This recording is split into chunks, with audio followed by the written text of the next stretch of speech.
तो चलिए शुरू करते हैं। आज के इस एक्सप्लेनर में हम बात करने वाले हैं क्लास 12th फिजिक्स के एक बहुत ही इंटरेस्टिंग चैप्टर के बारे में, चुंबकत्व एवं पदार्थ, यानी मैग्नेटिज्म एंड मैटर। अगर एग्जाम्स की तैयारी चल रही है तो ये एक्सप्लेनर बिल्कुल परफेक्ट जगह है। चलिए बिना किसी देरी के सीधे टॉपिक पर आते हैं। ये रहा हमारा आज का पूरा रोड मैप। हम एक सिंपल बार मैग्नेट की बेसिक प्रॉपर्टीज से शुरू करेंगे, फिर मैग्नेटिक फील्ड लाइंस को समझेंगे, इसके बाद हम जूम आउट करके सीधे अर्थ की मैग्नेटिज्म को देखेंगे और फाइनली जूम इन करके अलग अलग मैग्नेटिक मटेरियल्स को समझेंगे। लास्ट में कुछ इंपॉर्टेंट एग्जाम क्वेश्चंस भी कवर करने वाले हैं। सेक्शन 1, चुंबक और उसके गुण। चलिए एक नॉर्मल बार मैग्नेट के बेसिक कॉन्सेप्ट से स्टार्ट करते हैं।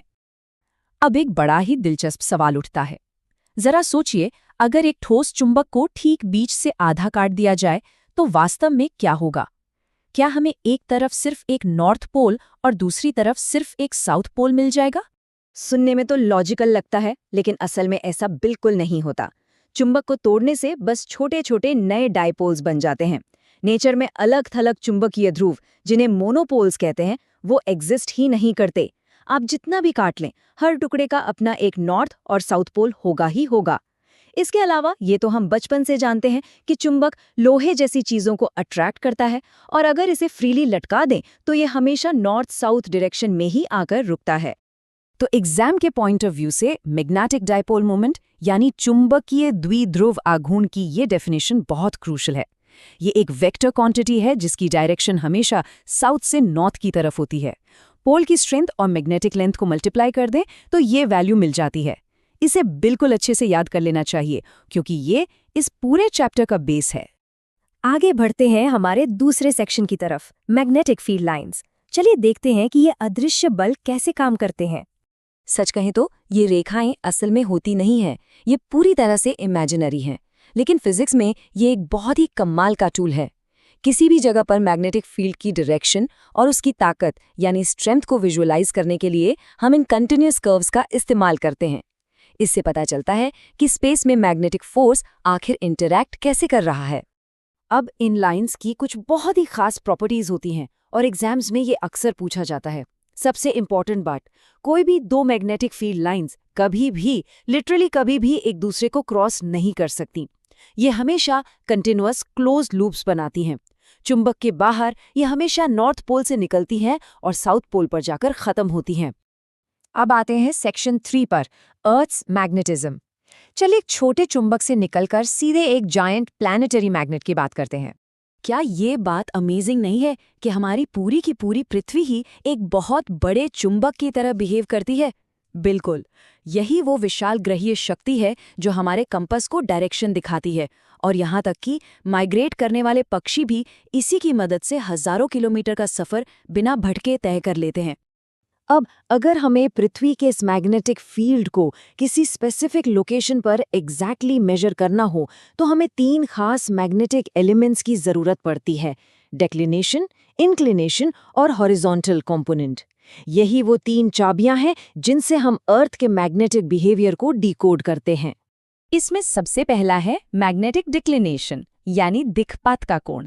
आसान भाषा में समझें तो हमारा ज्योग्राफिक नॉर्थ जो कि असली उत्तर है और हमारा कंपास जो मैग्नेटिक नॉर्थ दिखाता है, उन दोनों के बीच के हॉरिजॉन्टल एंगल को ही डिक्लिनेशन कहते हैं।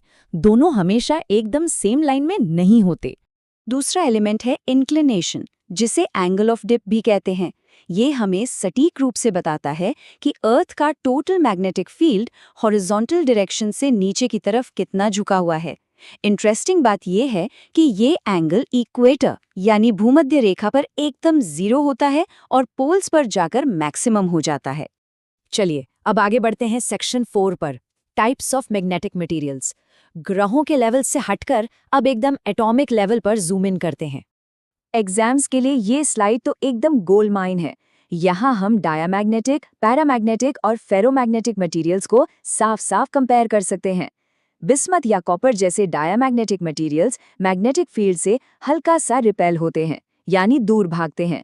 एल्यूमिनियम जैसे पैरामैग्नेटिक मटेरियल्स हल्का सा अट्रैक्ट होते हैं, और लोहे या कोबाल्ट जैसे फेरोमैग्नेटिक मटेरियल्स वो बहुत ही स्ट्रांगली अट्रैक्ट होते हैं। और अब हमारा आखिरी सेक्शन, इंपॉर्टेंट एग्जाम क्वेश्चंस। इस पूरी थ्योरी को कंसाइज करके देखते हैं। जब भी चुंबकत्व पर लॉन्ग आंसर वाले क्वेश्चंस आएं, तो हमेशा इस 3 स्टेप मेथड को फॉलो करना चाहिए। इससे फुल मार्क्स मिलने के चांसेस बहुत बढ़ जाते हैं। स्टेप 1, डेफिनेशन को एकदम क्लियरली लिखिए। स्टेप 2, उसका मैथमेटिकल फॉर्मूला लिखिए। और स्टेप 3, एक नीट और लेबल्ड डायग्राम बनाइए। ये कॉम्बिनेशन कभी फेल नहीं होता। एग्जाम हॉल में जाने से पहले ये एक क्विक चेकलिस्ट है। डाइपोल मोमेंट का फॉर्मूला याद होना चाहिए। फील्ड लाइंस हमेशा क्लोज लूप्स बनाती हैं और कभी क्रॉस नहीं करती, ये नहीं भूलना है। अर्थ की मैग्नेटिज्म के तीनों एलिमेंट्स एकदम रटे होने चाहिए। और हाँ, डाई, पैरा और फेरो मटेरियल्स के बीच का डिफरेंस क्लियर होना चाहिए। बस इतना कर लिया तो तैयारी बिल्कुल पक्की है। तो इस एक्सप्लेनर को खत्म करने से पहले एक छोटा सा विचार। जरा सोचिए, इन मैग्नेटिक फोर्सेस की हमारी ये अंडरस्टैंडिंग फ्यूचर की टेक्नोलॉजी को कैसे बदल सकती है। बुलेट ट्रेन से लेकर MRI स्कैनर तक कल के सारे इनोवेशन इसी चुंबकत्व पर टिके हैं। तो इन बेसिक्स को समझना सिर्फ एग्जाम पास करना नहीं है, बल्कि फ्यूचर की साइंस को समझना है।